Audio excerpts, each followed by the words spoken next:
Hey everybody, and welcome to our brand new studio live here in Beijing, China. It's the new Core Creative and Ningxi Film Studio.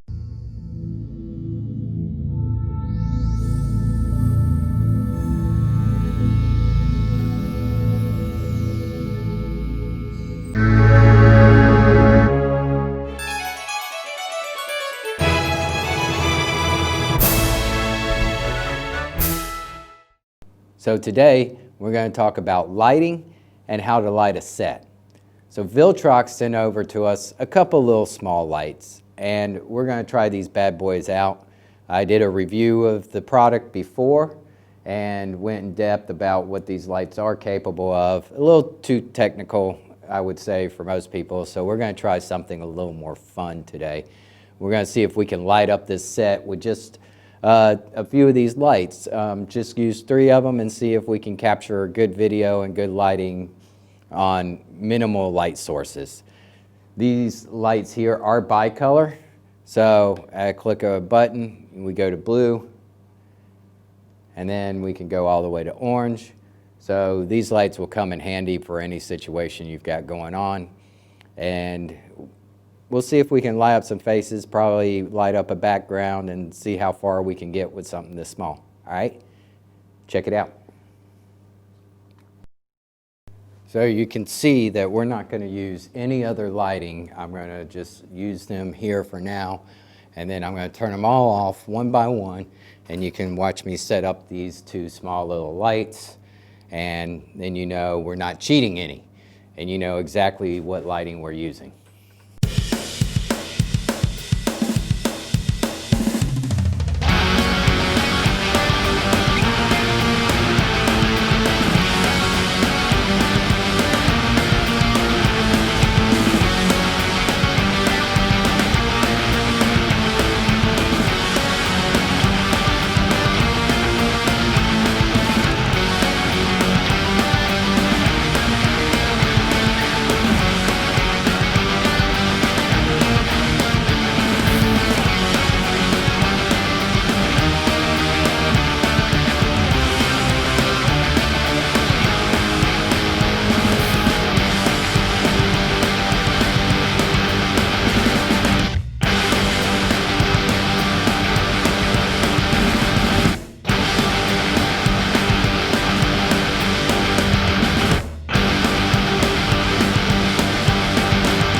Okay, here we are. This is our lighting setup, and just so you know, there's no cheats. We're only using the 3 lighting.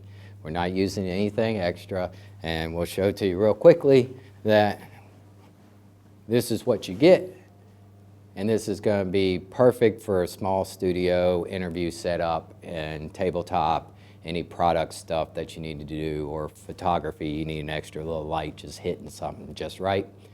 These are going to get it for you. So we got your background. I've got my key light over here, my key light, and then I have my fill light. So my key light up 100%, my background light is also up 100%, and on my fill light is about 60% there. So what we'll do is we'll take a few readings.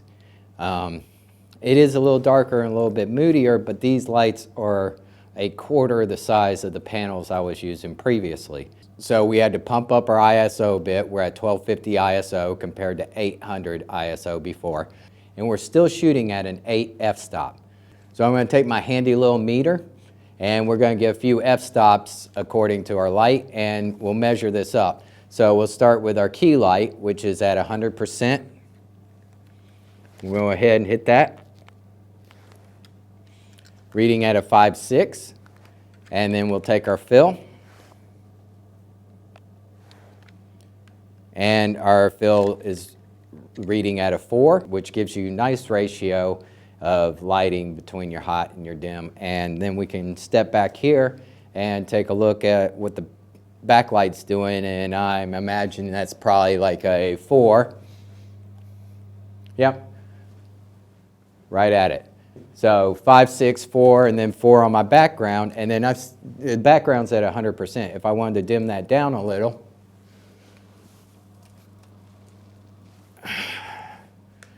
that's probably more like a 2. 2.8.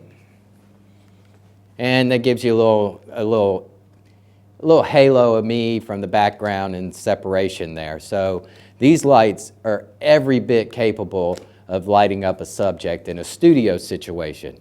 Now, if you go outside, you're going to have issues. It's not going to be brighter than the sun, obviously, and some other lights. So, but for studio and YouTube videos, maybe a little documentary, maybe a little interview set, or maybe if you're doing podcasts or something like that, these lights will work fantastically, especially if you're shooting DSLRs, something that's capable of working in low light situations, which I really don't consider this a low light situation. Like I said, my ISO is at 1250 and my f-stop is at an 8. So I don't consider that low light if I'm not shooting wide open. I like to shoot at an 8 because it keeps everything in focus from here to the background. You can probably walk back here. No light, but you see me in focus. I am impressed with these Viltrox lights. They'll do great things like tabletop lighting, product lighting, anything of that nature. I will use these every day for. And one thing we didn't talk about was color temperature.